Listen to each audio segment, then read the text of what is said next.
ಇಪ್ಪತ್ತೆಂಟರೊಳಗೆ PAN card ಸಲ್ಲಿಕೆ ಕಡ್ಡಾಯವಾಗಿದೆ. PAN card ಇಲ್ಲದೆ ಹೋದ್ರೆ ಆಗ ಫಾರ್ಮ್ 60 ಭರ್ತಿ ಮಾಡಿ ಅಂತ ಸಲ್ಲಿಸಬೇಕು.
ಫೆಬ್ರವರಿ 28ರೊಳಗೆ ಪ್ಯಾನ್ ಕಾರ್ಡ್ ಸಲ್ಲಿಕೆ ಕಡ್ಡಾಯ. ಪ್ಯಾನ್ ಕಾರ್ಡ್ ಇಲ್ಲದೆ ಹೋದ್ರೆ ಆಗ ಫಾರ್ಮ್ 60 ಭರ್ತಿ ಮಾಡಿ ಸಲ್ಲಿಸಬೇಕು.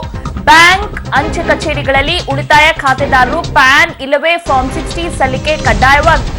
ಇನ್ನು ನೇರ ತೆರಿಗೆಗಳ ಕೇಂದ್ರೀಯ ಮಂಡಳಿಯಿಂದ ಇದು ಆದೇಶವನ್ನು ಹೊರಡಿಸಲಾಗಿದೆ. ಕಳೆದ ವರ್ಷದ ಏಪ್ರಿಲ್ 1ರಿಂದ ಇಡಲಾಗಿರುವ ಠೇವಣಿ ಬಗ್ಗೆ ಸಿಬಿಡಿಟಿ ಮಾಹಿತಿಯನ್ನ ಕೇಳಲಿದ್ದಾರೆ. ನೋಟ್ ನಿಷೇಧವರೆಗೆ ಆ ಖಾತೆಗಳಲ್ಲಿ ಇಡಲಾದ ಠೇವಣಿಗಳ ಸಂಪೂರ್ಣ ಮಾಹಿತಿ ನೀಡುವಂತೆ ಈಗ ಸೂಚನೆಯನ್ನ ನೀಡಲಾಗಿದೆ.